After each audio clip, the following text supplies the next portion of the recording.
Bien, avec votre permission, donc on va commencer avec seulement quelques minutes de retard.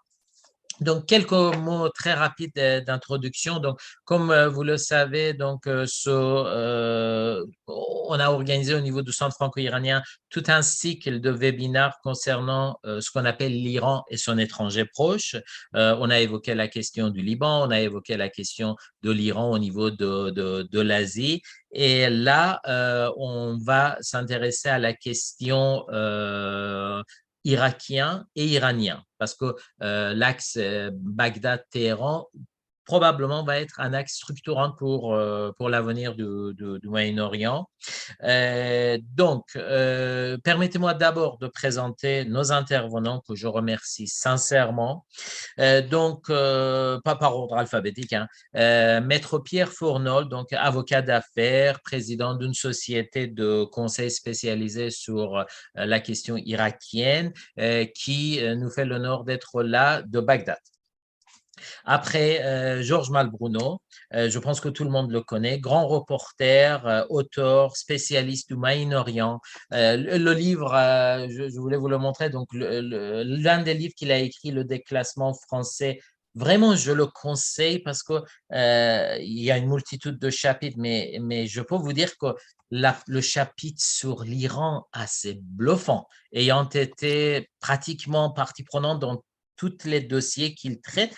Je me demande comment il a fait pour avoir autant d'informations exactes. D'ailleurs, j'espère qu'il me le dira parce que là, c'est bluffant. Après, Théo Nencini, chercheur doctorant, spécialiste de l'Iran et du Moyen-Orient. Donc, moi-même, j'aurai l'honneur d'être modérateur en compagnie de Dani Mansour, donc, qui est Master 2 d'intelligence économique. Il est auteur de mémoires de recherche sur la question irakienne et plus spécialement sur les milices chiites en Irak. Et il a travaillé entre autres à la cellule d'intelligence économique du commissariat d'énergie atomique. Donc, on va démarrer avec une première question qui nous permettra d'aller direct dans le sujet que je me permets de poser à Théo Nencini. L'Irak a été à l'origine le premier médiateur géopolitique régional, surtout entre l'Iran et l'Arabie saoudite. Il ne faut pas oublier que les premiers échanges ont commencé il y a pratiquement 2 ans grâce à l'intermédiation irakienne. Comment est-ce que vous pouvez expliquer finalement ce succès de l'Irak comme médiateur régional? Parce qu'on ne s'attendait pas à ce que l'Irak soit un médiateur régional. Alors, merci beaucoup, cher Ali Reza, et merci au Centre franco-iranien pour cette invitation. Et merci également pour cette question. Honnêtement, on peut appréhender cette posture, cette nouvelle posture, ce nouveau rôle de l'Irak de plusieurs manières, à mon sens. Tout d'abord, en prenant une carte. Ici, on n'a pas de support à disposition, mais si on prend une carte du Moyen-Orient, on voit bien que l'Irak fait figure de clé de voûte de l'ensemble de l'architecture géopolitique régionale.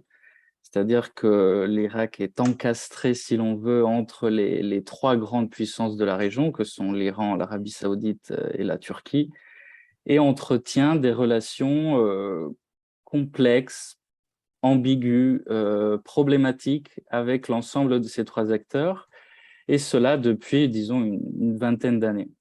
Depuis 2003 notamment, mais voilà, on pourrait remonter plus loin. Mais voilà, disons qu'on va prendre en examen la fenêtre qui nous sépare voilà, de l'intervention américaine en Irak de mars 2003. Cette centralité géographique, elle s'accompagne d'une complexité d'un point de vue ethno-confessionnel qui, d'une certaine manière, est un peu le miroir de l'ensemble de la géopolitique régionale. Et à mon sens, après des tribulations, des périodes de violence, de guerre civile, de pauvreté, de paupérisation généralisée de la société et de la population irakienne, d'une certaine manière, à mon sens, du moins ma lecture est qu'en Irak, on essaie de capitaliser sur ce qu'on peut, de faire en sorte de retourner la situation par laquelle l'Irak a été traditionnellement victime des tensions régionales. Il a abrité non seulement des guerres civiles, mais aussi d'une certaine manière la rivalité par proxy entre l'Iran et les États-Unis. A eu un rôle dans le sens où il a abrité les milices pro-iraniennes qui probablement, d'une certaine manière, ont attaqué les infrastructures de Saudi Aramco en septembre 2019. Donc, je pense que l'Irak s'est rendu compte qu'il avait une véritable carte à jouer en ce qui concerne les perspectives d'un apaisement régional, en sachant surtout que l'apaisement régional, pour l'Irak, est une condition incontournable pour relancer son propre processus de stabilité, pour reconstruire, pour relancer d'une certaine manière la machine irakienne. Et cela s'accompagne aussi, et ça c'est une lecture très personnelle, mais d'une question identitaire. L'Irak est un pays qui se cherche, qui existe depuis un siècle, mais qui continue à se chercher, qui n'a pas d'identité nationale véritablement définie, qui s'apparente plus à un ensemble composite de différentes composantes kurdes, arabes sunnites, arabes chiites. Et d'une certaine manière, je pense que le fait de tendre la main à l'Iran, de tendre la main à l'Arabie saoudite, en interprétant, à mon sens, de la juste manière la reconfiguration non seulement géopolitique régionale, mais globale, c'est-à-dire que la rivalité croissante entre États-Unis et Chine ouvre des espaces, ouvre des nouvelles perspectives, des brèches, si l'on veut, dans lesquelles des acteurs, des puissances moyennes peuvent profiter pour faire entendre leur voix dans un scénario global qui tend à se rebipolariser. Donc, je pense qu'il y a un travail quand même de moyen terme, c'est-à-dire que l'initiative irakienne ne date pas de mars 2023. C'est un processus que l'on peut... bon, les pourparlers à Bagdad ont commencé en avril 2021. Après, ils ont été suspendus dans l'attente de la formation d'un nouveau gouvernement à Bagdad. Et après, ils ont été relancés avec un rythme assez soutenu, en impliquant aussi d'autres acteurs. C'est-à-dire qu'on parle de l'Irak, mais la Jordanie est partie intéressée et essaie de jouer au même titre que l'Irak un rôle de plateforme diplomatique régionale. L'Égypte, d'après ce que je sais, abritera à la fin de cette année ou l'année prochaine le troisième round des négociations, de ce qu'on appelle le processus de Bagdad. À laquelle la France, d'une certaine manière, a été dans lequel la France a été aussi impliquée. Et donc, je pense que il y a aussi la nécessité de rééquilibrer la politique étrangère de l'Irak vis-à-vis du troisième grand acteur régional qui est la Turquie. La Turquie qui a une politique irakienne particulièrement agressive, notamment dans le nord du Kurdistan irakien. Et donc, je pense que l'ensemble de ces éléments, donc la conjoncture globale, une séquence géopolitique, bon, bien sûr ouverte et catalysée par la guerre en Ukraine, qui justement, d'une certaine manière, ouvre des espaces nouveaux de coopération, permet à ces États de redéfinir leur identité au regard notamment du fait de la nouvelle posture, si on peut l'appeler comme ça, occidentale, qui s'est radicalisée. Et je pense que cet aspect-là était bien calculé à l'avance par les diplomates irakiens et qui, d'une certaine manière, après, voilà, ils ont attendu quand même que la Chine s'intéresse à ce processus et d'une certaine manière, non pas se l'attribue, mais je pense que les Saoudiens et les Iraniens n'auraient pas signé cette normalisation de cette manière-là. Et je me permets de rappeler qu'aujourd'hui même, à Pékin, les ministres des Affaires étrangères iraniens et saoudiens se sont rencontrés voilà, pour véritablement initier ce processus de normalisation en ce qui concerne les détails et les aspects techniques. Donc, je pense que voilà, cet aspect-là de l'identité irakienne qui se cherche n'est pas sous-estimé. Et puis voilà, je pense qu'il y a aussi d'autres aspects que l'on pourrait approfondir, tels que à mon sens, une autonomisation progressive, géopolitique progressive du Moyen-Orient vis-à-vis du reste des autres contextes géopolitiques critiques. Et je pense que les diplomaties irakiennes a très bien compris la conjoncture, a très bien compris la séquence. Et je pense que cela permet de comprendre comment l'Irak a joué un rôle important à cet égard-là. Bien sûr, il y a des questions aussi relatives à la présence stratégique de l'Iran via ses milices en Irak, une certaine influence sur l'ensemble de l'appareil irakien. Et je pense que cela, d'une certaine manière, le fait de se rapprocher, de tendre la main aussi en direction de l'Arabie saoudite permet aux Irakiens un peu voilà, de, de, de prendre un peu d'air, un nouveau souffle, essayer un peu de diversifier sa politique étrangère. Merci beaucoup pour ces informations et ces précisions éclairantes sur la situation de l'Irak en tant que nouvelle puissance médiatrice dans la région, Théo. Donc, Monsieur Malbruno, je vais me tourner vers vous maintenant. Donc, vous étiez en Irak il n'y a pas si longtemps.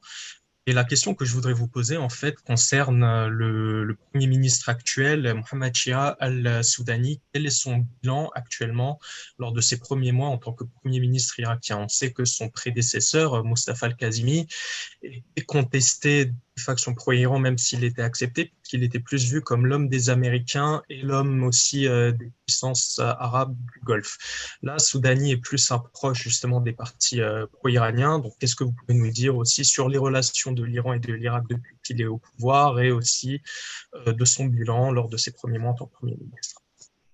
Oui, bonjour à tous. Je voudrais justement revenir un tout petit peu, si vous me le permettez, sur pourquoi un petit peu ce qui a été dit par le précédent intervenant, mais pour ajouter aussi que s'il y a eu ces pourparlers qui ont été initiés quand même en Irak, il y a eu 5 rounds de négociations en Irak, je crois que c'est dû aussi en partie à la personnalité de Mustafa al-Kazemi, qui a été un peu quand même la cheville ouvrière, en tout cas au début de ces pourparlers. Pourquoi? Parce que je crois que Kazemi, il avait un bon contact avec MBS. Je l'ai rencontré à plusieurs reprises et c'était l'ancien patron des services de renseignement. Et il ne faut pas oublier que ce rapprochement irano-saoudien était un rapprochement fortement sécuritaire, puisqu'il a été signé côté iranien par Ali Shamrani, qui est le patron du Conseil national suprême de sécurité. Et donc, voilà, je crois que c'est important d'avoir ça en tête, c'est que la personnalité de Kazemi, qui était à la fois bien vue par l'Iran, mais aussi bien vue, très bon contact avec MBS, donc il a su créer la confiance entre eux, et donc c'était important, et le rapprochement, comme je l'ai dit, est quand même à forte tonalité sécuritaire. Alors ensuite, sur je dirais ce qu'on peut dire de Mohamed Shia al-Soudani en tant que Premier ministre. Moi, je l'avais rencontré en septembre, juste avant qu'il soit justement désigné. Il a l'avantage d'être le Premier ministre irakien depuis 2003 à être toujours resté en Irak. Donc, il n'est pas rentré en 2003 sur des chars américains comme ses prédécesseurs. Il a l'avantage d'être considéré comme relativement moins corrompu que la moyenne. Vous savez que l'Irak est un pays extrêmement corrompu, parmi les plus corrompus au monde. Donc, il a cette vertu-là, je dirais, entre guillemets. Et il est… alors, pour l'instant, il a réussi le pari à justement à continuer un peu, je dirais, l'œuvre de son prédécesseur, c'est-à-dire à se démarquer à la fois de ses voisins iraniens et à maintenir une bonne relation avec les puissances du Golfe, l'Arabie saoudite, les Émirats, la Jordanie aussi. Vous avez vu qu'il a effectué des déplacements en Jordanie. Il a eu donc le Golfe aussi régulièrement en contact. Et donc, il a réussi à continuer cette démarche d'autonomisation de la politique étrangère irakienne. Alors, ensuite, ça, je dirais, c'est pour le côté positif et favorable. Ensuite, il faut savoir que Mohamed Shia al-Soudani est quand même fortement sous l'emprise de deux personnalités irakiennes qui sont Nouri al-Maliki, l'ancien Premier ministre, et qui sont Kaïs al-Razali, qui est le patron d'une des milices les plus importantes, à Saeb el-Haq. Et par conséquent, Mohamed Shia al-Soudani, le Premier ministre irakien, est quand même fortement, alors je ne vais pas dire qu'il est otage de ces deux personnalités-là, mais il a une marge de manœuvre qui est quand même assez réduite, hein, et donc ça, il faut avoir ça en tête, mais il arrive jusqu'à maintenant disons, à poursuivre l'œuvre de son prédécesseur sur le chemin de cette autonomisation. Est-ce qu'il aura la capacité de poursuivre ce chemin? Je n'en suis pas convaincu, parce que effectivement, il y a aussi, outre Kaïs al-Razali, outre Nouri al-Maliki, il y a la présence, vous y avez fait allusion, des milices chiites irakiennes pro-iraniennes qui exercent une influence forte, importante sur lui. Donc voilà ce qu'on peut dire. Donc pour l'instant, il maintient cette position-là. Et donc il s'est lancé dans une chasse aux sorcières contre son prédécesseur, qui a été accusé d'avoir lui aussi copieusement puisé dans les caisses. Mais il y a eu un test intéressant qui s'est passé cette semaine, c'était la signature, la conclusion difficile du contrat entre l'Irak et Total, hein, qui avait été signé par son prédécesseur, un très grand contrat de 27 milliards de dollars, qui avait été remis en cause récemment, notamment par Nouri al-Maliki, et qui finalement a été signé par l'Irak et par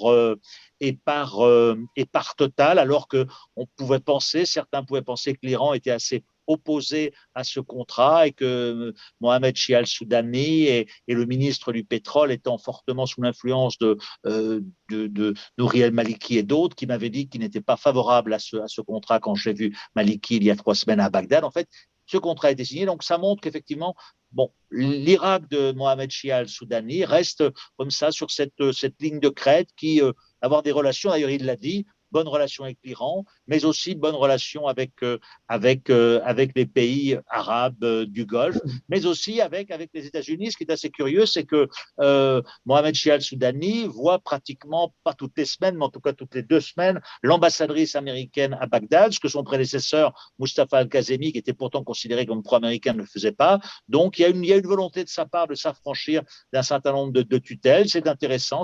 Il faudra voir s'il est capable de confirmer dans la durée cette autonomisation. Merci infiniment, Georges. Justement, là, tu as parlé des conséquences économiques, et donc je me retourne vers Maître Fournol. Là, j'ai une toute petite parenthèse, hein, pour dire 2 choses pour notre auditoire. Premièrement, si on a fermé tous les caméras, c'est uniquement parce que sinon, au niveau de la bande passante, on risque d'avoir des problèmes de connexion. Deuxièmement, on va accorder facilement une bonne trentaine de minutes aux questions-réponses avec l'auditoire. Donc, n'hésitez pas, toutes vos questions, écrivez-les dès maintenant, comme ça on va poser toutes les questions. Donc, je reviens vers Maître Fournol, qui nous fait le plaisir d'être là, et en plus, il est à Bagdad à l'heure actuelle. Maître, justement, Monsieur Malbruno a parlé donc des aspects économiques. Pour vous, quelles sont les conséquences politiques aussi, mais surtout économiques et politiques de ce rapprochement entre l'Iran et l'Arabie saoudite? Certes, ça va avoir beaucoup de conséquences au niveau des pays du Golfe Persique, mais si on veut se focaliser surtout sur l'Irak, quelles sont pour vous les conséquences? Alors, merci beaucoup en tout cas de me donner la possibilité d'échanger avec vous. Pardonnez-moi, si vous pouvez rapprocher le micro pour qu'on vous entende mieux. D'accord. Merci beaucoup de me donner la possibilité d'échanger avec vous. Je paraphraserai, si vous voulez, Sue Enline, en début des années 70, quand il posait la question « Que pensez-vous de la Révolution française ?» Et il répondait « Il est trop tôt pour se prononcer ». Et je dirais un peu, c'est la même chose un peu pour les relations entre l'Arabie saoudite et l'Iran, et les conséquences sur l'Irak. Et je pense que les années à venir, on verra un peu ce que cela donne. En revanche, ce qu'on peut dire, c'est qu'on assiste, si vous voulez, à un basculement du monde, hein, donc depuis février 2022, une première fois avec l'invasion russe de l'Ukraine, et d'autre part aussi avec les accords entre l'Arabie saoudite et l'Iran sous l'égide de la Chine. Et là, ça, si vous voulez, ça a des conséquences économiques importantes puisque ça va entraîner, si vous voulez, un apaisement des tensions dans la zone et aussi ce sera hautement favorable aux investissements en Irak de la part des pays du Golfe, hein, Arabie Saoudite, Émirats, Qatar, qui pour le moment étaient faisaient attention, si vous voulez, avaient peur un peu d'investir en Irak compte tenu, si vous voulez, de l'insécurité, je dirais, politique et aussi géopolitique. On voit également aussi quand même que c'est un contrepoids à la Turquie. La Turquie quand même qui fait assez peur dans la zone, hein, puisque quand même elle occupe, comme il a dit tout à l'heure, le nord de l'Irak.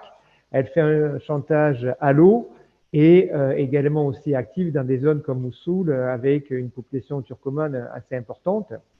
L'Arabie Saoudite, si vous voulez, a une volonté est assez volontariste vis-à-vis de l'Irak, puisque a été mis en place un budget de 10 milliards de dollars au profit des entreprises saoudiennes qui souhaitent intervenir en Irak, soit dans le secteur privé, soit en faisant des projets d'intérêt général au profit du public.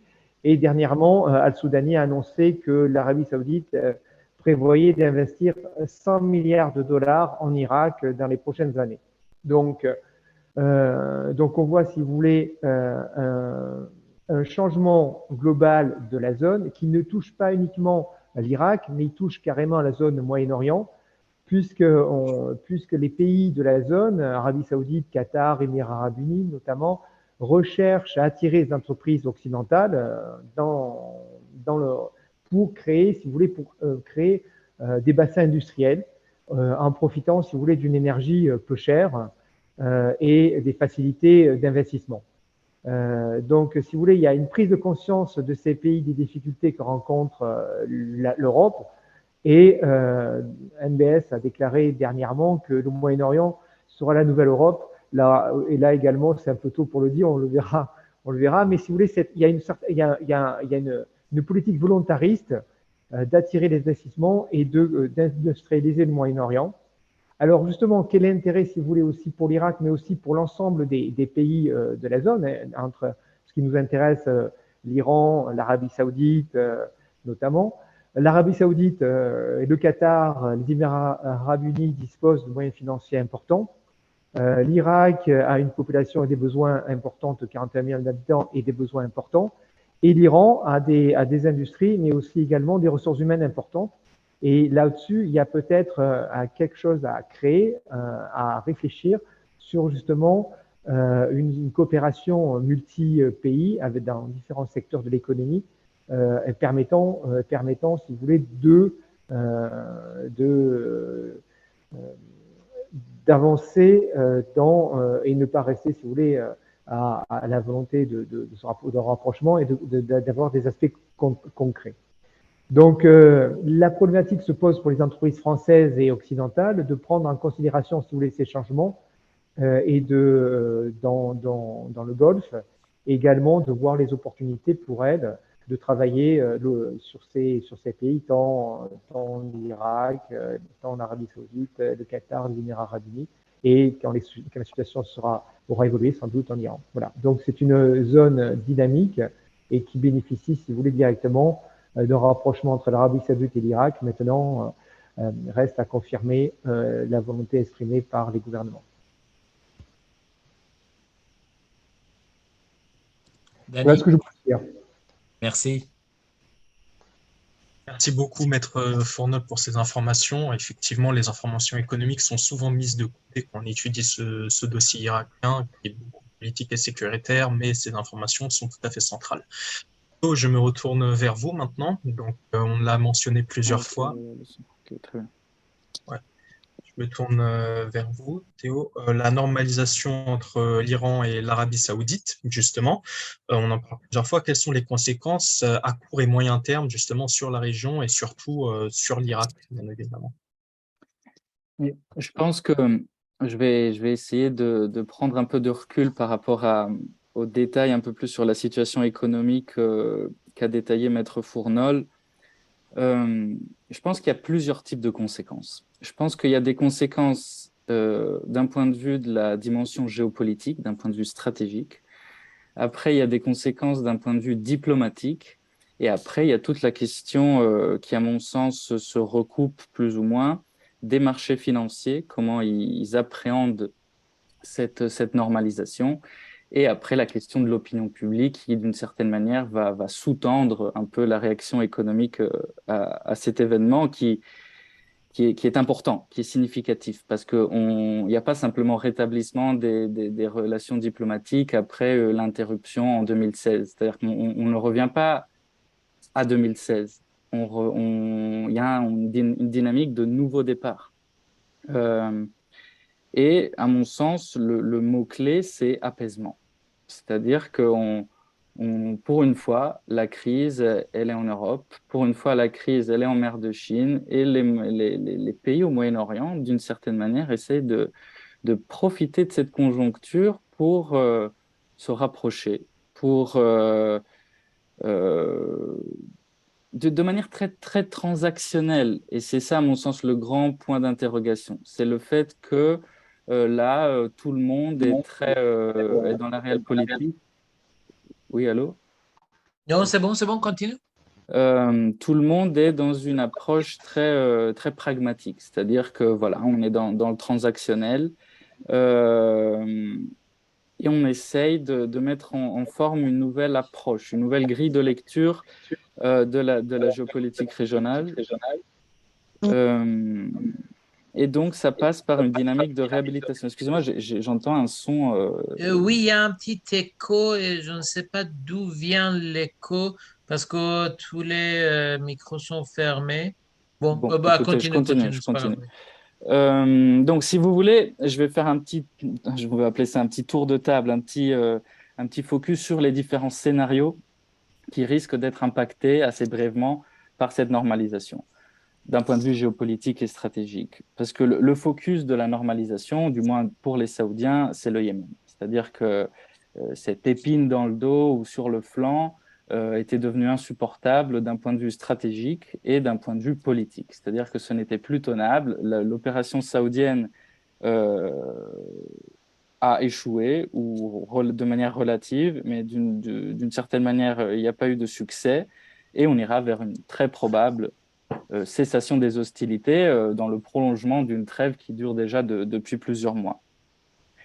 Le problème du Yémen, c'est la question du modèle politique, de la gouvernance. Qu'est-ce qui suivra? Est-ce que véritablement les partis en conflit parviendront à normaliser, à donner naissance à un Yémen post-guerre, d'autant plus que les questions humanitaires de reconstruction et de relance économique sont, à mon sens, dans un état critique et je ne pense pas qu'Iraniens et Saoudiens, à eux seuls, notamment l'Iran, qui n'a pas la capacité d'investir à l'étranger, mais au contraire est dans un état, dans une situation désespérée, nécessite d'investissements étrangers.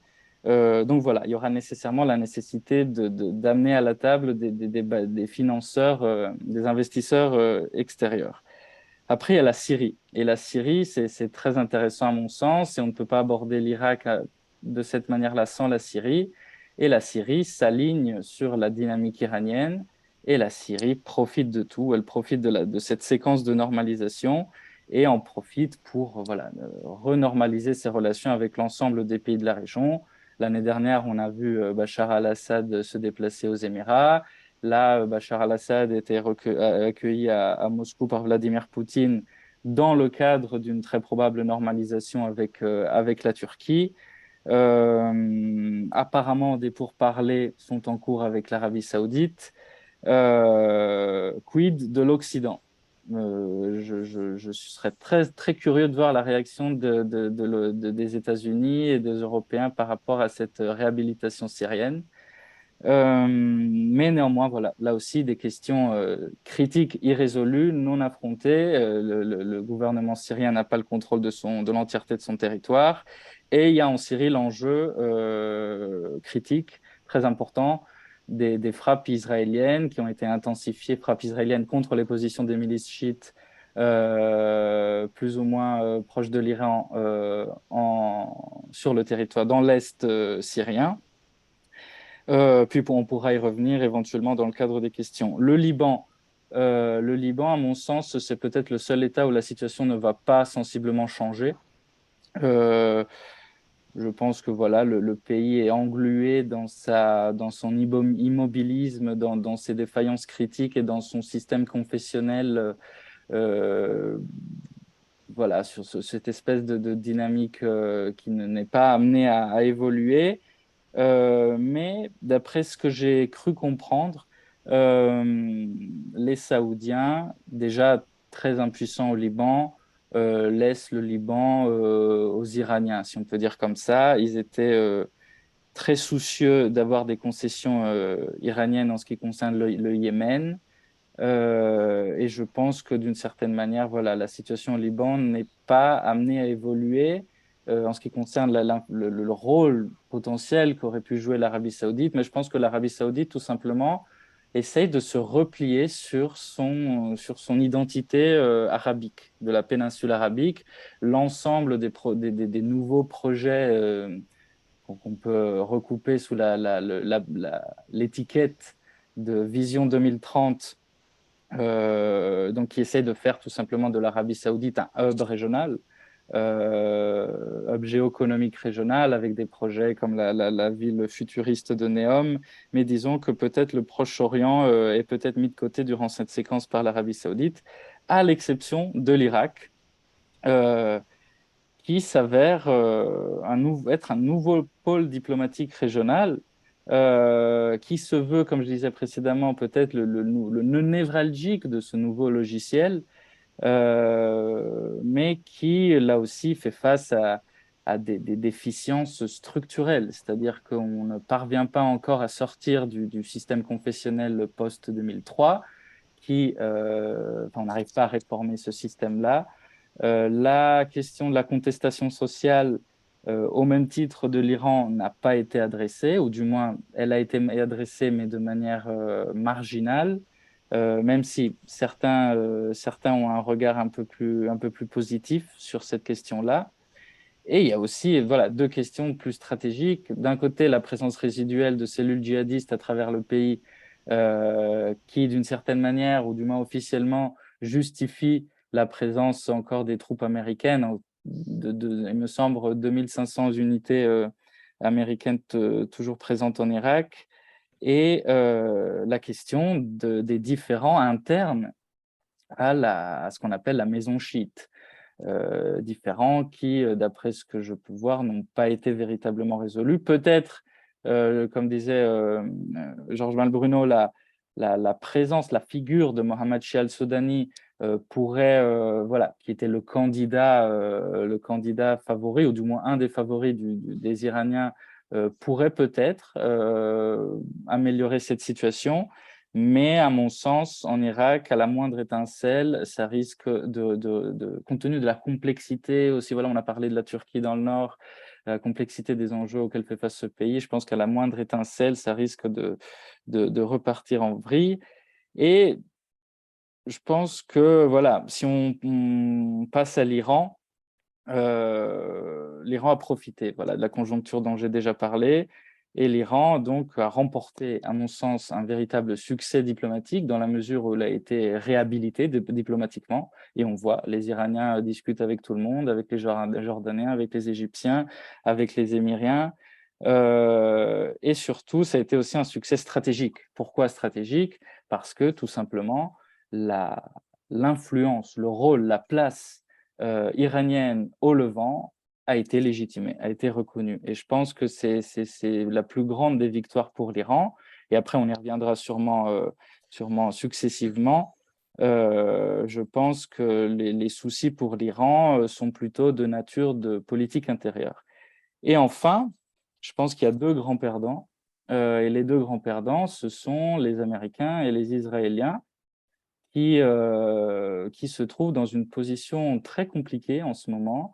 Bon, Israël pour des situations que peut-être on pourra évoquer plus tard, relatives notamment de politique intérieure, et les Américains qui oscillent entre déni et absence de stratégie. Et bon, il faudrait être très attentif par rapport à la réaction américaine, à cette recomposition.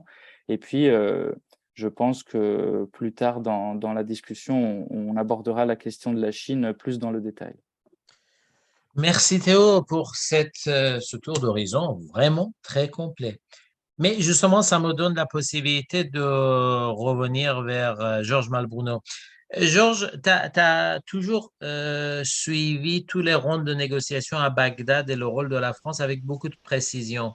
Ce fameux rapprochement Iran-Arabie Saoudite, que ce soit au niveau de la région du Golfe Persique, mais que ce soit surtout sur le cas irakien, finalement, quelles sont les conséquences pour la France? Est-ce que la France en sort gagnant, en sort perdant? Parce qu'il y a une multitude de choses qui se conjuguent, que ce soit les relations entre l'Iran et la France. Comment tu analyses la chose? Alors, je vais parler de la France et je parlerai après je compléterai un peu ce qui a été dit parce qu'il semble qu'il y a des choses qui sont intéressantes à souligner. Je pense que pour la France, alors officiellement, effectivement, comme pour les États-Unis, la France s'est félicitée de cet accord, mais avec comment dirais-je, une certaine timidité et en soulignant rapidement qu'il fallait que l'Iran arrête de déstabiliser un certain nombre de pays arabes autour. Si on veut faire de la réelle politique et si on veut regarder les intérêts stratégiques de la France, je pense que c'est plutôt une mauvaise nouvelle. Laurent Fabius avait l'habitude de dire à ses collaborateurs il y a 7-8 ans, lorsqu'il était ministre des Affaires étrangères, nous avons besoin d'un ennemi et cet ennemi, c'est l'Iran. Et donc, à partir du moment où on a un ennemi qui est l'Iran, eh bien, ça permet d'avoir en face des pays du Golfe qui sont tétanisés, qui ont peur de l'Iran, parfois à juste titre, et ça permet effectivement de renforcer un certain nombre de coopérations en matière de défense et en matière militaire. Donc, je pense que ce n'est pas forcément, d'un point de vue stratégique pour la France, une très très bonne nouvelle, parce que la France, tu le sais très bien, Ali Reza, a une position vis-à-vis de l'Iran qui est extrêmement dure, hein, à juste titre, parce que l'Iran détient des otages et sur certains autres dossiers, effectivement, la France a probablement raison d'en vouloir, mais la France est très sceptique par rapport à ce rapprochement. Alors, ce rapprochement, je rentre d'Arabie Saoudite, moi, il y a pas longtemps, je dois dire aussi qu'il y a une chose qui m'a frappé, c'est que MBS a une priorité, lui, c'est la stabilité de la région. Parce que s'il y a de nouveau des frappes iraniennes ou via les proxys iraniens comme en 2019 contre Abqaiq, à la suite desquels, il faut le rappeler, puisque c'est quand même été là le déclenchement du virage saoudien, il n'y a pas eu de réaction américaine, ça veut dire que le traité de Quincy est obsolète, eh bien, MBS, lui, aujourd'hui, il veut de la stabilité dans la région pour que son plan Vision 2030, qui est quand même bien entamé, qui est une vraie révolution à la fois sociétale et économique, réussisse. S'il n'y a pas de stabilité, s'il y a une attaque iranienne contre ces installations, son plan ne va pas réussir et s'il ne réussit pas, ces sujets vont commencer à contester un certain nombre de choses. Aujourd'hui, ils acceptent parce que les jeunes en particulier sont les principaux bénéficiaires de sa politique, je dirais, en faveur des jeunes, des femmes, en faveur de l'emploi, etc. Mais si demain, il y a une instabilité, eh bien, les jeunes saoudiens, à qui aujourd'hui on demande rigoureusement de se taire, hein, puisque ça c'est le point noir de sa politique, il n'y a absolument aucune liberté, eh bien ces jeunes-là se retourneront contre lui. Et donc MBS ne veut pas de ça, donc il veut une stabilité, et il l'a dit, l'Iran est notre voisin, et il le restera, donc autant s'entendre. Ensuite, sur l'Irak, je pense qu'il ne faut pas se bercer d'illusions, l'Irak reste un pays extrêmement instable. Le régime aujourd'hui qui est installé en Irak, Mohamed Shia al-Soudani, et ses partenaires au sein du cadre de la coalition, Maliki et les autres, savent très bien qu'ils sont impopulaires. Ils ne sont là que parce que Moqtada Sadr a commis l'erreur monumentale l'été dernier de retirer ces parlementaires qui étaient majoritaires au Majlis irakien. Et donc, par conséquent, le gouvernement aujourd'hui sait très bien qu'il est impopulaire. guerre, il doit préparer les prochaines élections. Et qu'est-ce qu'il a fait de manière absolument illogique d'un point de vue économique? Ils viennent de recruter 800 000 jeunes, alors que l'État irakien était déjà un État, comment dirais-je, soviétique. Voilà.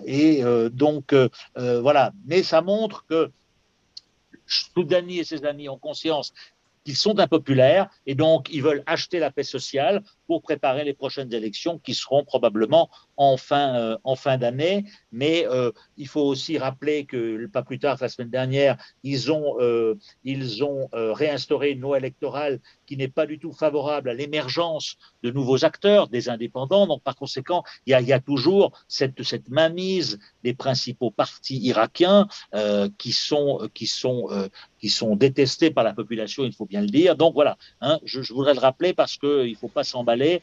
L'Irak, certes, bénéficiera d'une détente probable entre Saoudiens et Iraniens, mais fondamentalement, les fondamentaux du système irakien confessionnel ne sont pas bons et donc ça, il faut avoir bien ça en tête. Ensuite, moi, je divergerai un petit peu sur le grand gagnant de l'accord du rapprochement irano-saoudien. Ce sont, outre effectivement les Chinois qui ont marqué leur présence et qui ont fait une percée diplomatique remarquable, sont surtout les Saoudiens parce que MBS et les Saoudiens s'est acheté justement un joker chinois contre l'Iran, puisqu'à partir du moment où la Chine enlève 90% du pétrole iranien et que la Chine est le principal client de l'Arabie saoudite en matière pétrolière, la Chine a un levier sur l'Iran et donc MBS s'étant rapproché beaucoup de la Chine, de ce point de vue-là, il sait qu'avec Pékin, il a un vrai levier sur Téhéran. Donc je crois que les Saoudiens sont les principaux bénéficiaires de ce rapprochement, même si c'est vrai d'un point de vue iranien, ça permet après l'épisode des contestations qui, me semble-t-il, aujourd'hui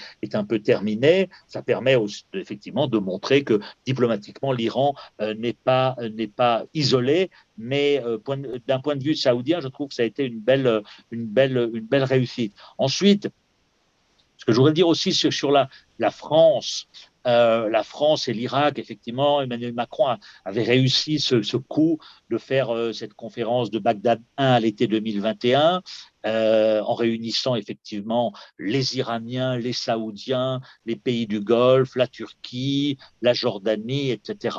Avec le postulat de dire ne parlons pas de ce qui fâche, c'est-à-dire de la mainmise iranienne sur l'Irak, mais parlons plutôt de ce qui rassemble, c'est-à-dire les partenariats économiques. Il y a eu, je l'ai accompagné en décembre dernier, sur les bords de la mer Morte, Bagdad 2 qui a eu lieu à Amman, et là, Emmanuel Macron est sorti du cadre et a attaqué frontalement, je dirais, l'Iran, et voilà, en contestant, si j'ai bonne mémoire, comment dirais-je, une volonté hégémonique de l'Iran en Irak, etc. Donc, il s'est attiré les critiques d'Abdollahian, le ministre des Affaires étrangères iranien. Et donc, il y a eu une crispation, y compris chez les Irakiens, qui ne veulent pas que leur pays soit utilisé comme une plateforme pour critiquer l'Iran, etc.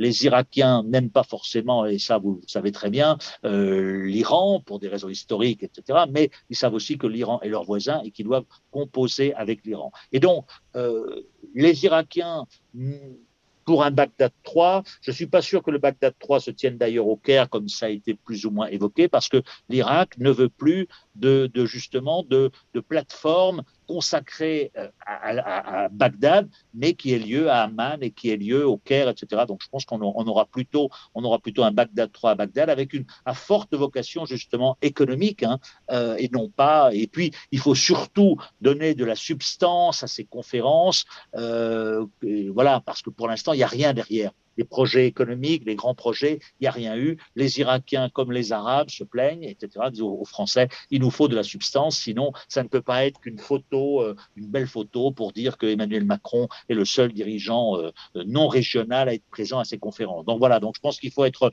voilà, je mettrai du bémol sur tous ces points, aussi bien à la fois l'Irak qui reste un pays qui reste un pays, hélas, sans État, je l'ai parcouru, etc., avec un État qui est fortement miliciarisé, avec un État qui reste encore fortement gangréné par la corruption, et donc il y a une capacité, et puis avec une population, il faut le rappeler quand même, l'Irak, c'est 1 million d'habitants supplémentaires chaque année dans un pays qui manque, où les infrastructures hospitalières, les infrastructures des écoles sont dans un état assez lamentable. Le système éducatif est un système qui est mauvais aujourd'hui, où on achète les notes, où on achète les diplômes, où les universités privées délivrent des diplômes qui ne valent rien. Donc, il faut avoir tout ça en tête.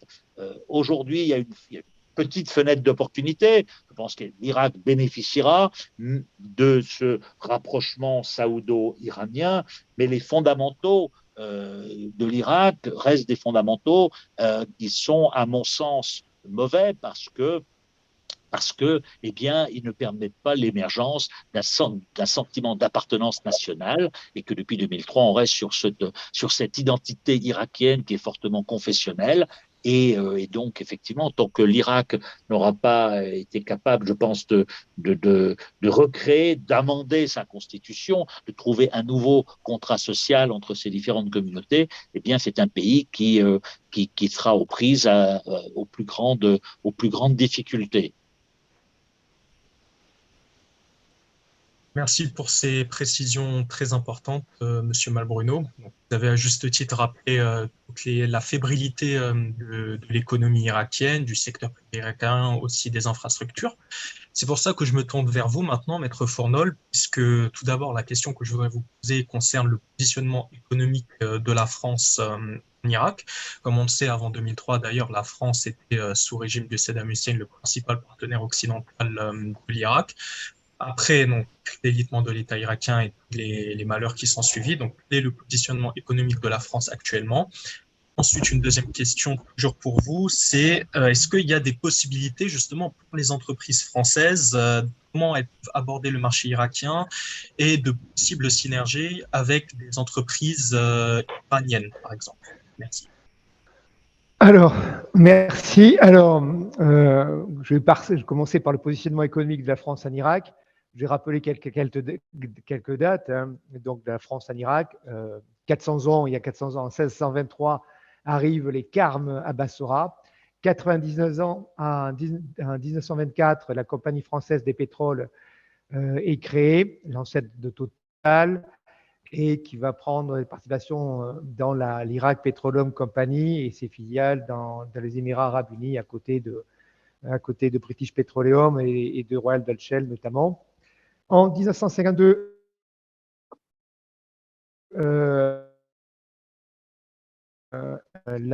est créée par Total, donc avec une volonté de diplomatie d'entreprise. Maître, on vous a perdu. Maître, on vous a un peu perdu, Maître, votre son. Le son a été coupé. De connaître et aussi de pouvoir influencer au profit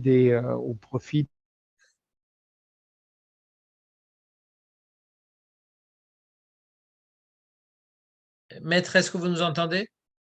Et je rappelle que Maître Fournol nous contacte de Bagdad. Maître, on vous a perdu le son.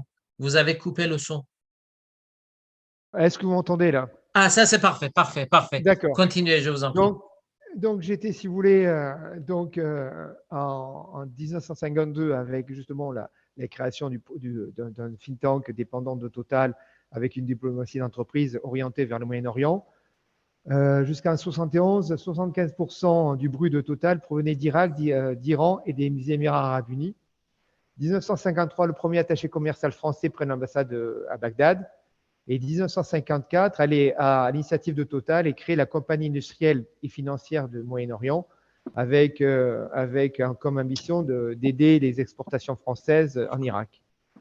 1956, l'affaire de Suez, rupture des relations, a assuré une diplomatie d'entreprise. Et en 1963, les reprises des relations diplomatiques avec l'Irak. 74, c'est la grande 74-82, c'est enfin, jusqu'à 86-90, c'est les grandes relations franco-irakiennes. Hein. 74, c'est un traité entre l'Irak et la France pour l'équipement de l'armée irakienne. L'Irak indique son intérêt pour l'achat d'une centrale nucléaire, 75 aux Irak. 60, c'est un accord pour la vente de 60 à 80 Mirage et de 200 chars AMX-30. 75, la vente de 36 Mirage F1. Puis la guerre Iran-Irak, avec la France va prêter 5 super étendards, va tirer 620 Exocet durant la guerre Iran-Irak. Chirac, à 86, va autoriser la vente d'armement à l'Irak.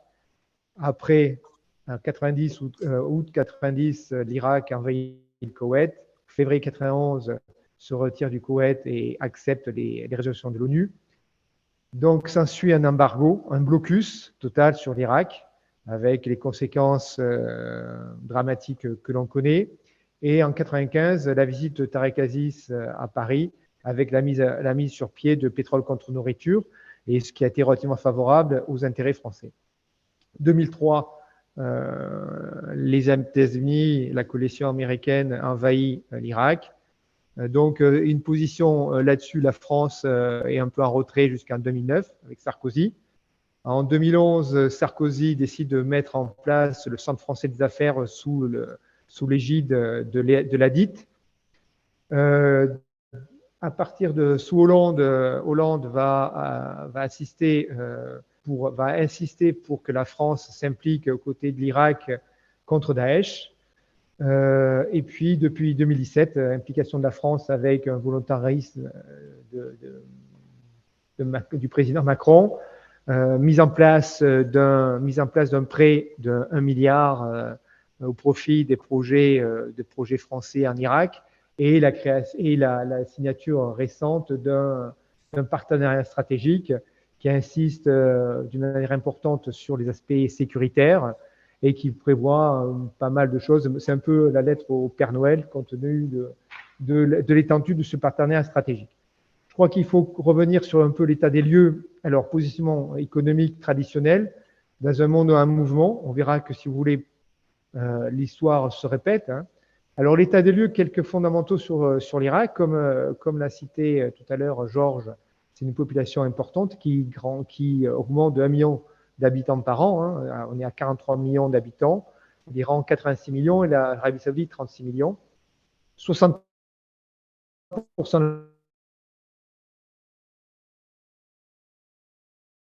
population moins de 25 ans. Et le PNB par habitant, le PNB global de 245 milliards de dollars pour l'année 2022. L'Irak est un pays pétrolier avec 143 milliards de barils de réserves prouvées et représentant 8,7% des réserves mondiales, avec une croissance pour 2022 à 9,3% et 2023 à 5,7%. Voilà. Concernant les échanges économiques entre la France et l'Irak, donc la France a un solde négatif de 622 millions d'euros pour 2021. La France achète pour 898 millions d'euros de pétrole à l'Irak et vend pour 276 millions d'euros, chiffre 2021, de produits dans les 4 postes principaux qui représentent 71% des échanges. Les produits chimiques, parfums et cosmétiques pour 62 millions, soit 20%. L'informatique et l'électricité optique, 54 millions, 18%. L'agroalimentaire, 51 millions, pour ce qui représente 17%, et le pharmaceutique, 44 millions, ce qui représente 14%. Voilà. L'Irak représente 0,57% des exportations de la France dans le monde, et le 64e partenaire commercial de la France. Et la France n'est que le 19e partenaire commercial de l'Irak. La France était 14e en 2000. Voilà. La part de marché de la France est faible, mais bon, d'après certaines études, un potentiel de diversification important, dans la mesure où ces 4 secteurs que j'ai mentionnés représentent 70% des exportations Côté investissement, je mets de côté Total. Le seul investissement important, ça a été Lafarge. Lafarge qui a racheté, si vous voulez, les participations de Orascom, entreprise égyptienne, dans différentes cimenteries. Et on voit que la politique commerciale de la France est orientée sur les grands contrats, comme l'approche historique que j'ai présentée à l'instant, avec l'armement, MBDA, Thales, avec Thales, notamment la défense aérienne, qui sont des vieux projets d'ailleurs, et aussi, le civil, Nexter, Dassault. Donc, il y a des négociations, on verra ce que ça donne. Enfin, toujours est-il qu'il y a des discussions et une volonté irakienne de pouvoir acheter des Rafales. On verra ça dans les années à venir. Airbus, donc, et surtout Airbus hélicoptère. Et infrastructure et transport avec le métro de Bagdad, c'est un projet qui date des années Saddam. Hein. C'est un consortium Alstom et avec une société sud-coréenne et différents aéroports avec des ADP et Vinci, notamment avec ce qui s'est passé avec Mossoul, qui a été pour le moment octroyé à des Turcs. Bon, la France envisage de pouvoir ne désespère pas de revenir sur ce dossier. Et puis aussi dans l'énergie avec Total, voilà, donc qui a été vous indiqué. Donc, comme je l'ai dit, la politique volontariste s'est mise en place en matière financière avec la COFAS, l'AFD et aussi avec un prêt d'1 milliard octroyé à l'Irak, mais ce prêt n'a jamais été entièrement décaissé et les conditions de mise en œuvre sont assez complexes puisqu'il faut avoir, pour un projet, il faut une part minimale de 20% du côté irakien et puis il y a tout un processus qui se fait avec un accord du côté français, l'ambassade, le ministère des Finances français, et aussi également aussi du ministère du Plan, ministère des Finances, et également aussi il faut que le projet soit inscrit dans la loi de finances irakienne pour pouvoir être décaissé. Donc les conditions sont assez drastiques, assez complexes, et ce qui nécessite, si vous voulez, ce prêt est intéressant pour des projets importants. Donc aussi, si vous voulez, il faut prendre en considération l'environnement économique de l'Irak qui a changé par rapport aux années antérieures, hein, puisqu'on a l'émergence de nouveaux acteurs, la Chine, la Russie, la Corée du Sud, la Turquie, l'Iran, et également aussi, sans parler des dynamismes des acteurs traditionnels, l'Allemagne, l'Italie. L'Allemagne est très présente, donc, et l'Italie aussi. Donc, notamment dans le sud de l'Irak. Aussi, il faut prendre en considération, c'est que l'offre française est différente des années 70-80, puisque la part de l'industrie représente plus que maintenant 9% de l'industrie dans le PNB français et qui, la France ne peut, enfin, des fois, j'ai reçu des demandes, des appels d'offres, des demandes, mais avec l'impossibilité de trouver des sociétés françaises qui peuvent répondre à ces demandes parce qu'il n'y a plus de sociétés françaises qui peuvent fournir les prestations industrielles demandées. Donc, et on retrouve des partenaires en Pologne, dans des pays, en Tchéquie notamment, qui est assez active, notamment dans le secteur pétrolier. Donc, dans le commerce courant, si vous voulez, la Turquie, l'Irak, c'est 11 milliards par an pour chiffre 2021. L'Irak vis-à-vis de la Turquie, l'Iran vis-à-vis de l'Irak, c'est 9 millions par an, en augmentation de 20% par rapport à l'année dernière. La Chine vis-à-vis de l'Irak, c'est 10 milliards par an. L'Irak vis-à-vis de la Chine, c'est 23 milliards par an. Donc, la Chine représente, si vous voulez, le deuxième acheteur en matière pétrolière de l'Irak. La Corée du Sud, c'est 986 millions de ventes de produits sud-coréens à l'Irak, et avec un achat à 4,6 milliards pour 2021 de pétrole, de produits pétroliers par la Corée du Sud à l'Irak. Voilà. Donc la France en Irak peut mieux faire et en s'intéressant plus au commerce courant et n'étant plus présente localement, car la demande des produits et des prestations françaises est importante. Voilà. Alors maintenant, comment aborder le marché irakien, puisque vous m'avez posé 2 questions en une. Alors, je crois, je vais commencer, je vais trouver une citation qui était justement de Jean Rondeau, qui est le créateur du Centre de documentation et de synthèse sous l'enceinte de Total. Pour comprendre ce qui se passe dans le Moyen-Orient, il faut y avoir des amis à qui l'on ait su inspirer confiance. Voilà. Quelques données juridiques sur l'Irak. Donc, l'Irak a mis en place une loi sur l'investissement en 2006. Elle a été amendée et qui donne un certain nombre de facilités et également aussi, si vous voulez, de garanties. La loi sur les sociétés commerciales qui permettait à des entreprises des entreprises étrangères d'avoir 100% a été modifiée en 2019 et maintenant il y a une participation minimale de 51% dans des actions qui doivent être détenues par des Irakiens. La loi permet l'ouverture de succursales étrangères en Irak. L'impôt sur les sociétés est de 15% des bénéfices, mais avec une pratique, l'administration fiscale reconsidère, c'est là la difficulté de travailler en Irak, entre les textes, la loi et également la circulaire. Soit l'administration fiscale va vous taxer 15% des bénéfices, 3% du chiffre d'affaires. Voilà. Et il n'y a pas de convention fiscale entre la France et l'Irak. Voilà.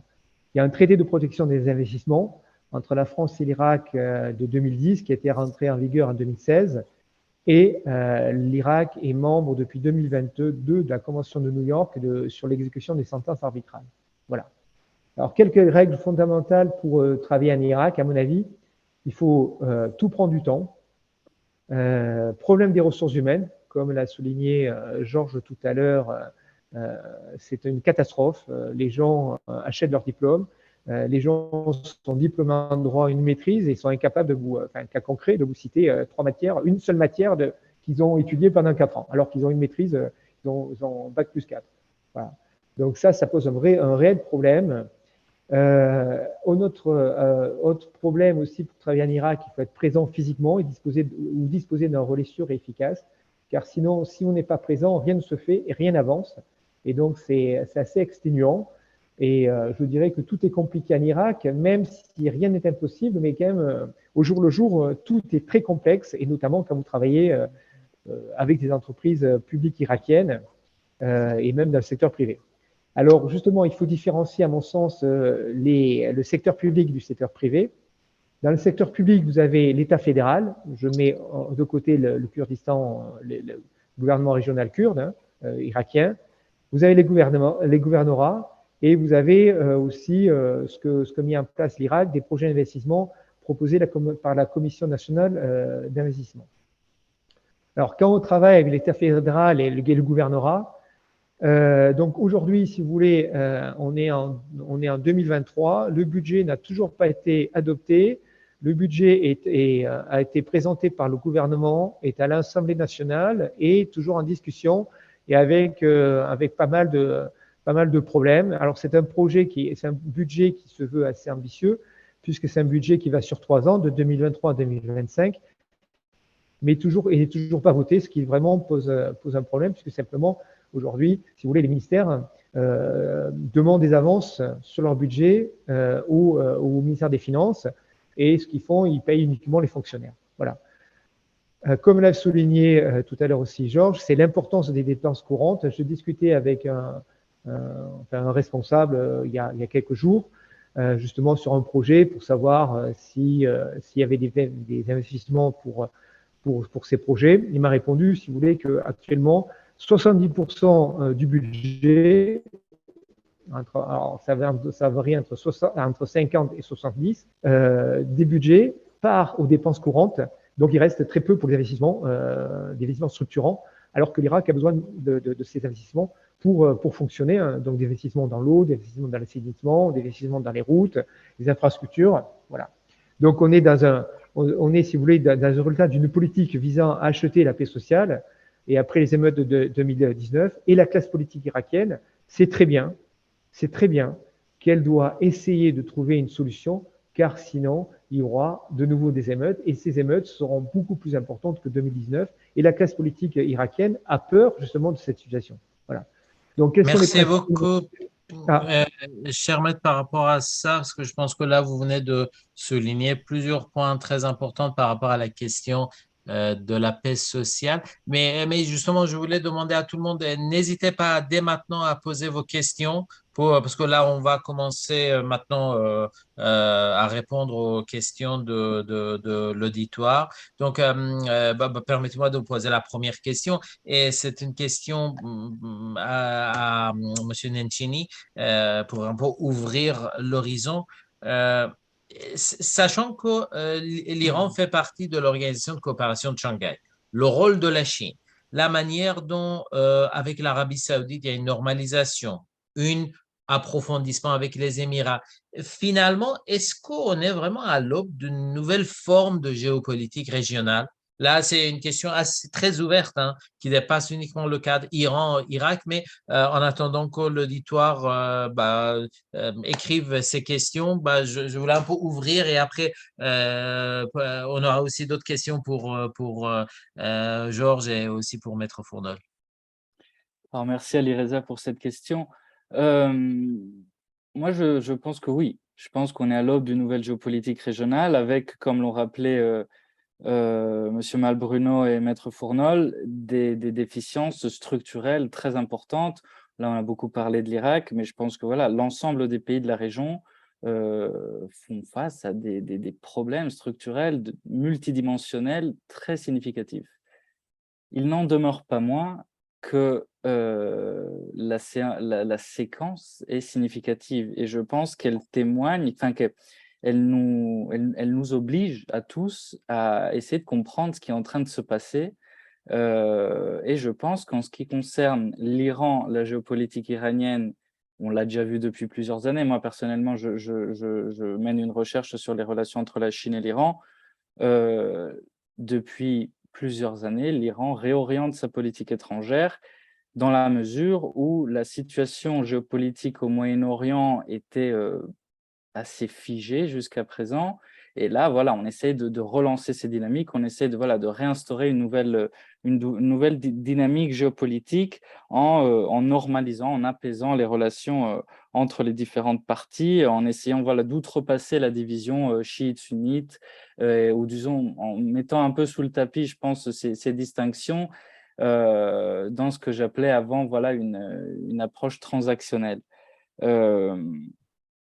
L'Iran, dans cette phase, mène un peu ce qu'on pourrait appeler une politique de zéro problème avec ses voisins, un peu pour reprendre la citation de l'ancien ministre des Affaires étrangères turc, Ahmed Davutoglu. Et je pense que cela est assez significatif, avec des problématiques systémiques qui demeurent présentes, qui ne sont pas adressées dans la mesure où les élites politiques demeurent à peu près inchangées partout à travers la région. En ce qui concerne l'Iran, je pense que cet axe qui était l'intitulé de cette conférence, l'axe avec l'Irak est la première priorité de politique étrangère de l'Iran. Et je pense que, comme tout le monde sait, la guerre Iran-Irak durant les années 80 a complètement façonné la manière dont les Iraniens se représentent leur environnement régional et dont appréhendent les menaces qui dérivent de cet environnement régional. Après, il faut se rendre compte que de nouveaux acteurs font leur apparition. Bien entendu, je parle de la Chine, mais il faut aussi parler d'autres acteurs. La Russie a mis les racines en Syrie, elle n'est pas prête de partir, mais elle commence à jouer un rôle géoéconomique, ou du moins elle essaye d'entamer un nouveau rôle géoéconomique avec son projet de corridor nord-sud, l'International North-South Transport Corridor, en liant le territoire iranien à l'Inde en développant des infrastructures routières et de transport et de communication à travers la région. Et les Russes et les Iraniens, apparemment, ils sont des gens pour parler pour compléter le segment caspien, donc qui traverserait le Turkménistan et le Kazakhstan sur la côte orientale de la mer Caspienne. La question afghane, je continue à mon sens de jouer encore un rôle dans la géopolitique régionale. Je pense que d'une certaine manière, l'Iran essaye de retrouver une centralité qu'il avait perdu depuis longtemps. Et je pense que la conjoncture globale dont j'ai parlé précédemment se prête bien à cette nouvelle dynamique-là, dans la mesure où la Chine essaye de tirer profit voilà, des dissensions de plus en plus importantes entre, ou s'il ne s'agit pas vraiment de dissensions, il s'agit plutôt de problématiques qui émergent entre Saoudiens et Américains, entre Émiriens et Américains. On a bien vu l'accueil assez froid qui était réservé à Biden lorsqu'il a été accueilli en Arabie Saoudite au mois de juillet dernier, alors que Xi Jinping en décembre a été accueilli d'une manière bien différente. Et je pense que la Chine, qui a absolument besoin des hydrocarbures du Moyen-Orient pour alimenter sa machine, qui est en perte relative de vitesse, a nécessairement besoin de faire du Moyen-Orient sa réserve de pétrole, alors que les Américains n'ont plus du tout cet impératif-là, même s'ils continuent d'importer du pétrole saoudien, mais ils sont à peu près autonomes en termes de production énergétique. Donc, je pense que l'ensemble de ces aspects-là amène la géopolitique régionale à évoluer. J'estime qu'il est nécessaire pour les analystes et les observateurs en tout genre, voilà, d'être très attentifs à ce qui se joue, essayer peut-être d'ajourner des grilles d'analyse qui peut-être ne sont plus appréhendées de la même manière par les acteurs régionaux. On a pas mal de questions, plusieurs questions pour Georges. Georges, vous êtes là ou, Oui, oui. Ah oui, Là. et donc il y a une question. Cette affaire entre l'Iran et l'Arabie Saoudite, quelle va être la réaction de l'Israël? Est-ce que l'Israël, c'est vraiment le grand perdant? Comment est-ce que les choses peuvent se faire? Il y a une deuxième question aussi pour vous, c'est la Turquie. Est-ce qu'il faut considérer que la Turquie est également un perdant dans l'affaire, surtout vu leur situation économique ou pas? Alors, l'Israël, si vous voulez, c'est beaucoup plus compliqué maintenant pour Israël d'envisager une frappe sur les installations nucléaires iraniennes, parce que dans ce cas-là, eh bien, Israël ne bénéficierait plus d'un aval et d'une approbation des pays du Golfe, de l'Arabie saoudite en particulier. Donc, oui, c'est une mauvaise nouvelle pour les Israéliens parce que donc il y a ce premier aspect. Deuxième aspect, c'est une mauvaise nouvelle pour Israël parce que son projet vous savez, qui a été lancé l'an dernier, claironné l'an dernier au sommet du Negev, la création d'une sorte d'OTAN arabe contre l'Iran. Eh bien, ce projet tombe à l'eau, puisque d'ailleurs, c'est tombé à l'eau assez rapidement parce que les Émiriens en particulier n'ont pas apprécié la manière dont les Israéliens avaient kidnappé l'agenda de ce sommet, et on a vu qu'ensuite les Émiriens, dès l'été dernier, ont affirmé clairement qu'il ne s'agissait pas de faire la guerre avec Israël. Certes, les Émirats ont normalisé leurs relations avec Israël, mais ils ne veulent pas faire la guerre à l'Iran. Donc, voilà, si vous voulez, ce projet de bloc sunnite contre l'Iran tombe un petit peu à l'eau aujourd'hui. Donc, dans ce sens-là, c'est une mauvaise nouvelle pour Israël, qui se retrouve effectivement relativement isolé. Ensuite, la Turquie aussi, mais je dirais d'une manière moins importante, parce que la Turquie et l'Arabie saoudite se sont réconciliés, hein, avec des investissements d'ailleurs très importants de la part de l'Arabie saoudite en Turquie et des dépôts saoudiens à la Banque centrale turque très importants. La Turquie a des relations aussi assez cordiales avec l'Iran. La Turquie et l'Iran sont dans le processus d'Adana sur la Syrie. Donc, je pense que la Turquie est moins impactée qu'Israël. Simplement, si je peux ajouter quelque chose, je pense que sur ce qu'on n'a peut-être pas suffisamment souligné, c'est que il me semble que vous savez, dans le volet de l'accord qui a été signé à Pékin entre Saoudiens et Iraniens, il est indiqué qu'il y aura une relance des investissements aussi. Mais j'ai le sentiment qu'à court terme, je ne vois pas des investissements saoudiens massifs en Iran pour une raison assez simple, c'est que l'Iran reste soumis aux sanctions et que il y a un certain nombre de banques qui ne sont pas prêtes à jouer le jeu là. Donc, je pense que, voilà, pour reprendre ce qui a été dit avant, c'est une détente irano-saoudienne très importante. Est-ce que c'est un mouvement, un renversement géostratégique? Je crois qu'il faut encore attendre parce qu'il y a encore quand même, on sait que tous les différends ne sont pas réglés et qu'en matière d'investissement, autant moi, j'avais été frappé par la rapidité avec laquelle aussi bien les Émirats que l'Arabie saoudite ont rapidement investi en Turquie dès lors qu'ils s'étaient réconciliés. Autant là, je ne m'attends pas à des investissements, peut-être que je me trompe, mais à des investissements massifs saoudiens dans l'économie iranienne, en particulier parce que l'économie iranienne reste soumise à des sanctions. Mais là, effectivement, s'il y avait ces investissements, et comme ça a été dit, alors que la situation économique de l'Iran est relativement catastrophique, là, effectivement, ce serait aussi une accélération et là, pour le coup, un vrai changement géostratégique. Aujourd'hui, je crois que le seul investissement saoudien en Iran, ce sont sur les huiles alimentaires, où il y a un investisseur saoudien qui est présent. Sinon, pour l'instant, il n'y a pas de business entre l'Arabie saoudite et l'Iran. Il y a une autre question qui s'adresse aussi bien à Théo qu'à Maître Fournol, qu'à Georges.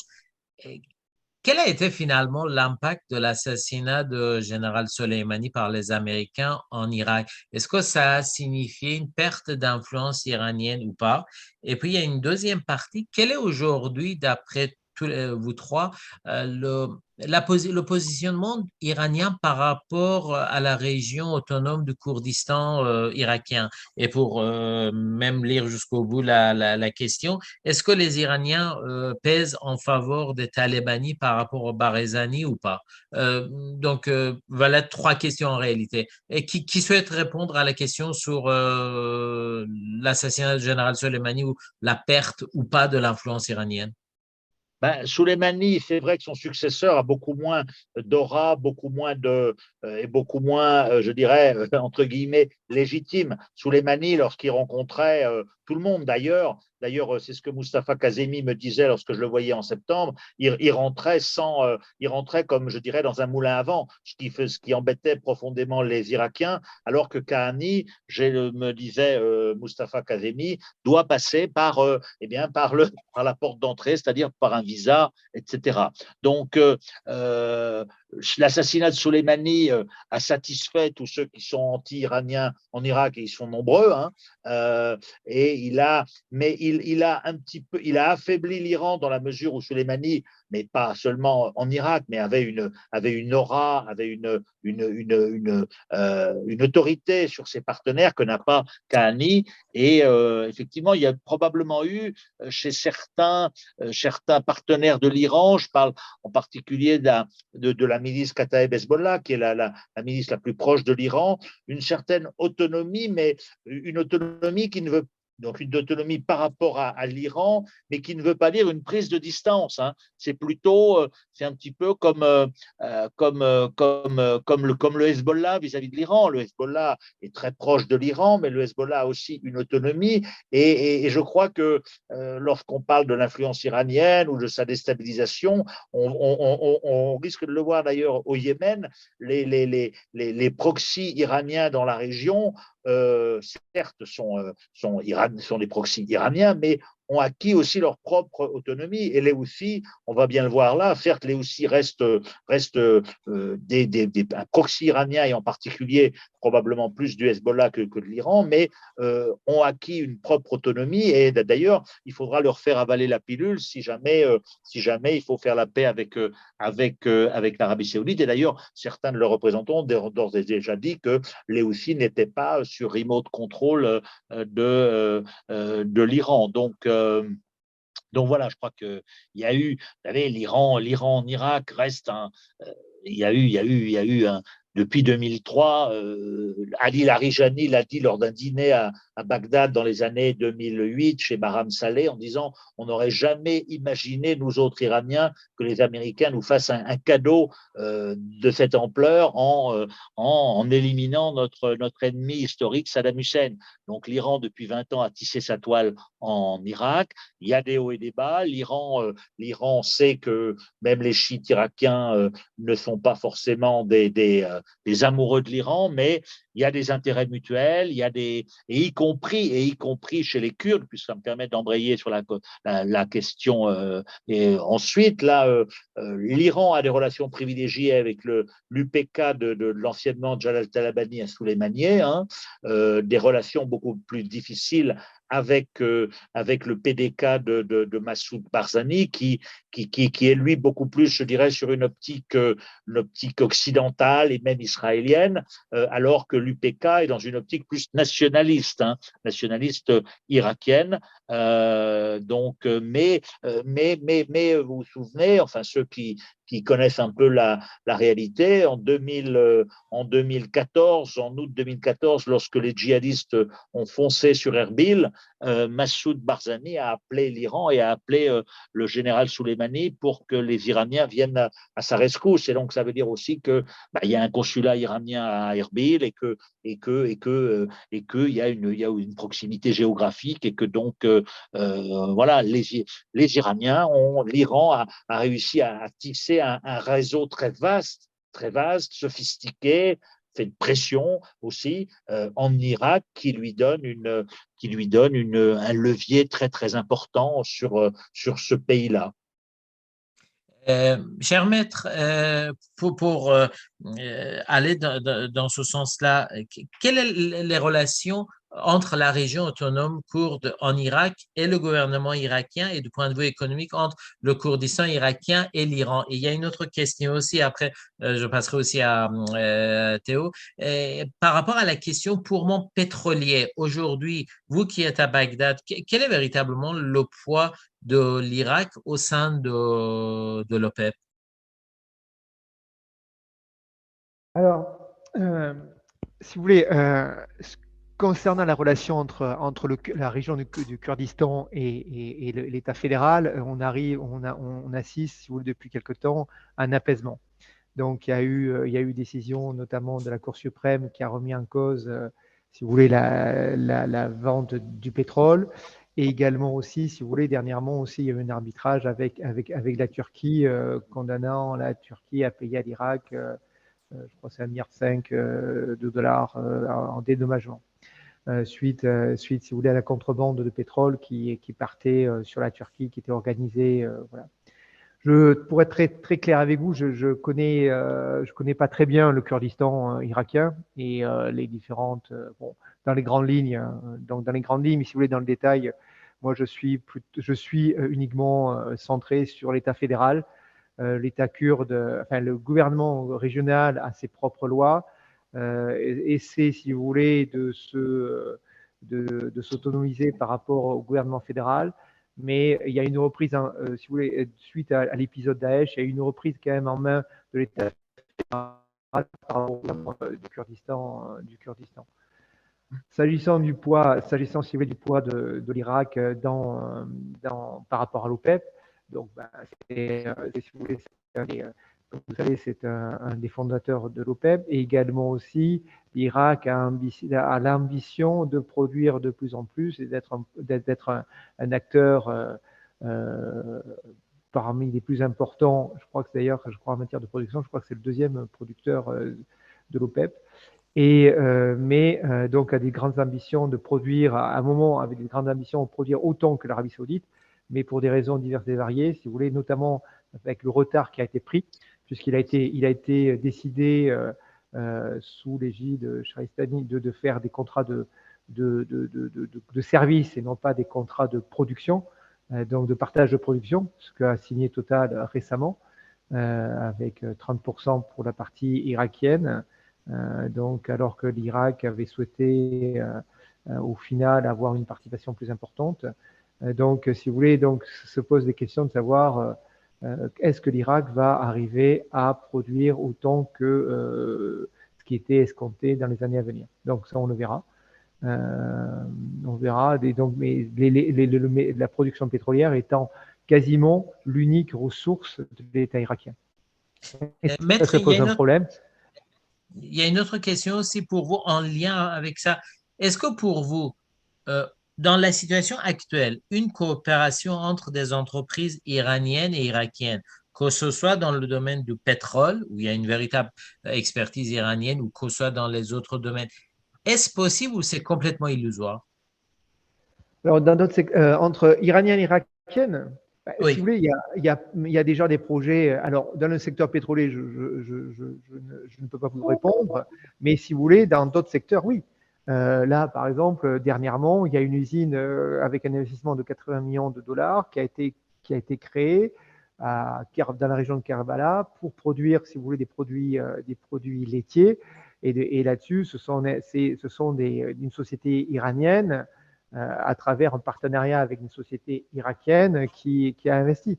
Donc, et alors après, la question qui reste, parce que j'ai vu qu'il y avait une autre question aussi, savoir si des partenariats entre des Iraniens, des Français et des Irakiens peut être envisageable. Oui, ça peut être tout à fait envisageable. Bon, on reste maintenant à savoir quels sont les partenaires, puisque bon, il se peut aussi dans certaines régions les entreprises iraniennes ne sont pas tout à fait vues d'un aspect très positif. Et il faut savoir si ce sont des entreprises purement privées, parce que là, je crois que ça peut être beaucoup plus jouable, ou est-ce que derrière ces entreprises iraniennes qui investissent en Irak, qui sont présentes en Irak, est-ce que ce sont des structures qui dépendent des gardiens de la révolution? Et donc ça peut être un peu plus problématique, ne serait-ce qu'avec l'aspect sanctions, mais aussi avec l'aspect, ne serait-ce que la gestion, au jour le jour d'une activité économique, car là-dessus, on part quand même, il peut avoir et là, je vous parle d'un exemple concret, hein, il peut avoir, si vous voulez, des vues très différentes, comment on gère les affaires à travers ces aspects purement culturels et business. Voilà. Donc, mais sinon, c'est tout à fait envisageable, hein. Donc, il y a un commerce courant entre l'Irak et l'Iran. Il y a des demandes d'entreprises iraniennes qui s'intéressent au secteur privé irakien. Et là, tout à l'heure, je n'ai pas eu le temps d'aborder, mais le secteur privé irakien me semble un vecteur assez intéressant pour pouvoir faire des affaires en Irak. Car traiter avec les instances publiques irakiennes, c'est très compliqué. Bon, voilà, il y a toutes les problématiques de corruption, toutes les problématiques qu'on peut imaginer. Et donc, c'est vrai que, mais bon, pourquoi pas des partenariats. L'intérêt aussi, c'est de pouvoir de disposer de ressources humaines, car comme je l'ai expliqué tout à l'heure, c'est un aspect très important qui pose problème. Et donc, voir pourquoi pas. Mais ça au cas par cas et avec la mise en œuvre de KYC et de due diligence de manière à bien savoir avec qui on fait des affaires et comment on fait des affaires. Cher Théo, peut-être l'une des toutes dernières questions.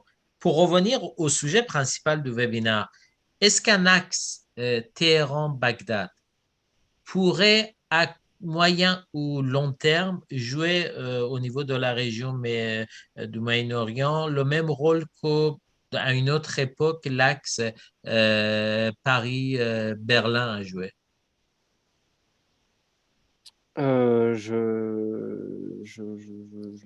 Question complexe, mais honnêtement, non, parce que je pense que le poids spécifique de l'Irak n'est pas comparable au poids de la France et de l'Allemagne en Europe. La situation est trop distante pour être comparée, à mon sens. Et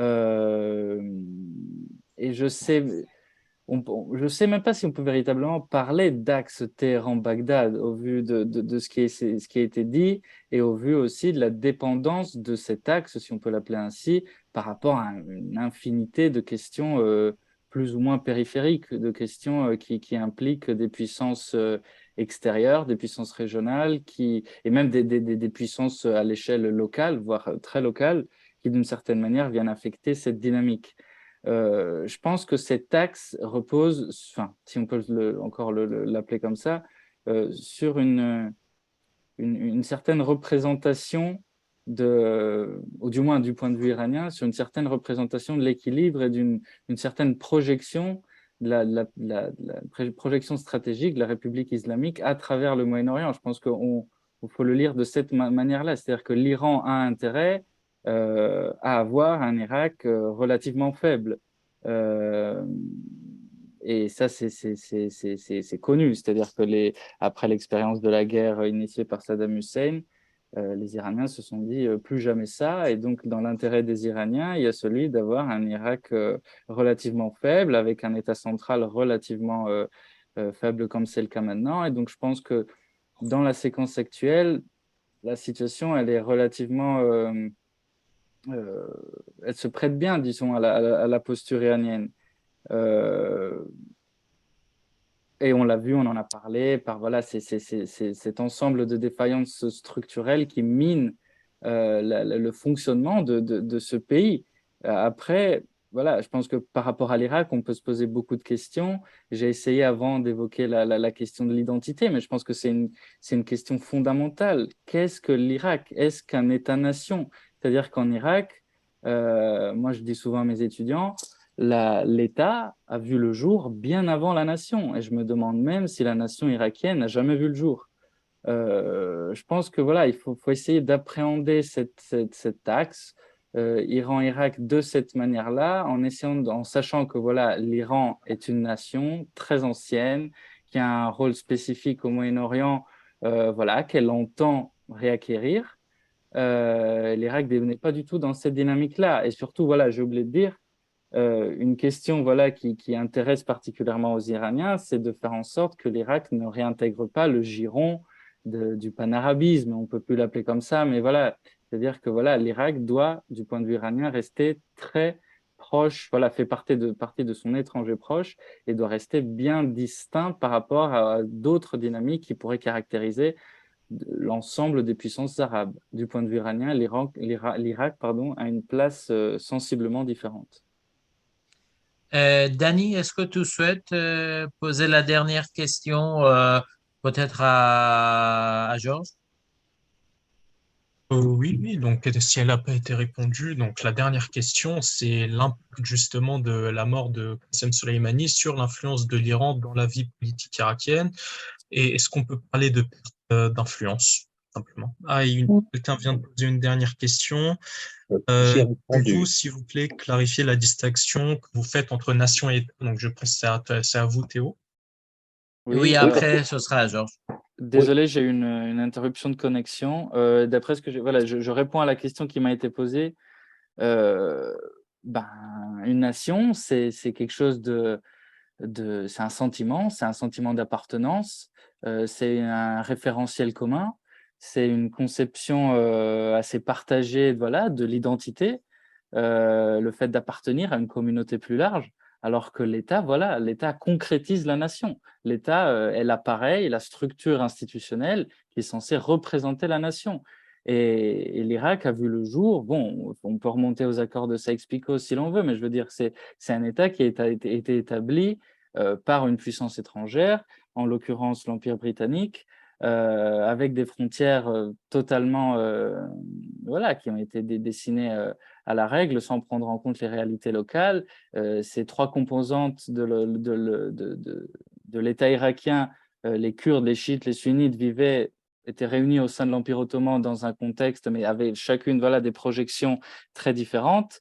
Et on leur a demandé de faire une nation, de devenir nation. Et je pense que voilà, pendant près de 80 ans, on a eu une domination sunnite sur ce pays-là, et donc une marginalisation des chiites et des Kurdes. À partir de 2003, on a inversé cette tendance-là, mais on n'a jamais pris en compte on sait, enfin, je veux dire, à mon sens, les Américains n'ont fait que, voilà, que prolonger ce qui avait été fait par les Britanniques 100 ans auparavant. Et voilà, je pense que cette question reste absolument d'actualité, d'autant plus que, comme on en a parlé, l'État irakien témoigne d'un dysfonctionnement structurel assez large, assez ample. Maître, vous souhaitiez compléter? Oui, alors moi, si vous permettez, je ne partage pas cette analyse. Moi, je considère, si vous voulez, que c'est une nation sans État. Voilà. Donc, l'État est tout à fait défaillant. Mais quand vous parlez avec les Irakiens, il y a quand même la notion de nation et d'entité irakienne, alors qu'ils soient chiites, sunnites, chrétiens, donc les gens sont assez, ont tout à fait conscience qu'ils vivent dans un État défaillant. Mais en tout cas, ce que je peux voir, c'est qu'il y a quand même un sentiment de nation. Et toutes les épreuves que ces gens ont traversées depuis 81, la guerre 82, la guerre Iran-Irak, jusqu'à la guerre Iran-Irak, 2003, le Golfe, 2003, Daesh, la guerre civile, 2005, 2000. Je crois que si vous voulez, il y a dans le sang a été quand même, il y a un sentiment national et avec malheureusement avec le sentiment que cette nation n'est pas supportée par un État fort et la volonté des Irakiens, c'est de revenir à un État fort, un État protecteur, un État régalien. Voilà. Donc ça, je crois que ça c'est un élément. Je sens, je le perçois comme ça, une nation sans État. La toute dernière question, Georges, quelle est ta vision de l'État et de la nation irakienne? Et on finit sur ça. Oui, enfin, c'est un vieux débat, effectivement. C'est vrai que ce qu'on perçoit, c'est que depuis 2003, il n'y a plus de sentiment d'appartenance nationale, puisque c'était le but du jeu par les Américains, c'était de casser ce sentiment d'appartenance nationale pour le remplacer par une appartenance communautaire. Voilà. Donc ça, c'est clair. Les Irakiens regrettent l'État sous Saddam Hussein, non pas l'État dictatorial, évidemment, mais parce qu'il y avait un État. Aujourd'hui, il n'y a plus d'État. Il y a un État qui a été découpé, coupé en pièces et fortement aujourd'hui instrumentalisé, notamment par les milices.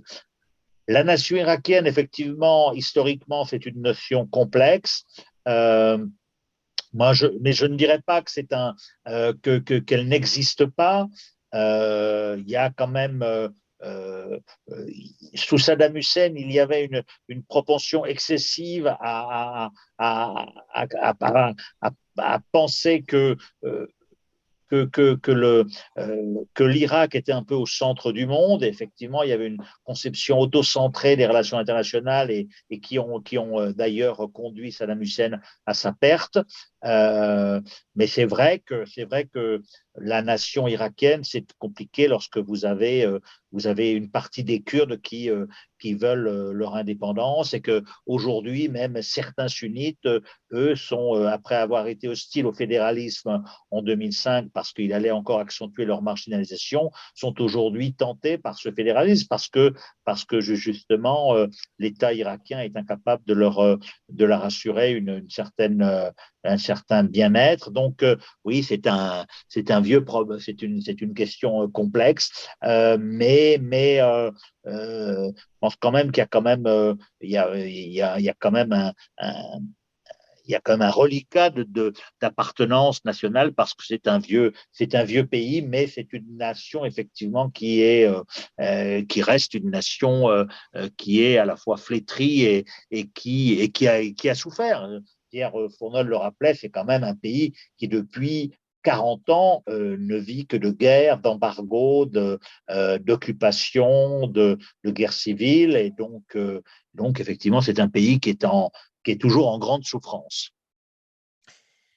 Sincèrement, je tenais à remercier nos intervenants, cher Théo, cher Georges, cher Maître, cher Dany. Merci vraiment pour avoir accepté. Merci à notre auditoire. Le webinaire d'aujourd'hui a été le 79e événement que le Centre franco-iranien organisait depuis sa création en août 2016. Et aujourd'hui, ça a été également le webinaire où on a battu tous nos records d'audience. Vraiment, merci à vous. Le prochain événement du Centre franco-iranien, ce sera le 26 avril. C'est une sorte de webinaire, oui, mais c'est un échange avec donc un photographe français talentueux, Alexandre Armanjon, qui à 3 reprises est allé en Iran. Il a vraiment photographié, il s'est intéressé à la société iranienne, aux hommes et aux femmes, et il a fait une grande exposition à l'Assemblée nationale. Et ce que j'ai peut-être le plus aimé dans son exposition, et d'ailleurs c'est pour ça que M. Jean-Claude Voisin va consacrer 1 heure à lui, c'est qu'il a réussi à montrer la réalité de la société iranienne telle qu'elle est. Sans exagération, non, vraiment la société iranienne telle qu'elle est dans toute sa complexité. Merci à tous, encore une fois, et à très bientôt. Merci Alireza, à bientôt. Merci, au revoir. Au revoir, maître. Merci Alireza, au revoir. Merci, au revoir. Merci beaucoup. Bonne Merci, soirée. merci. Au revoir, Dan. Au revoir.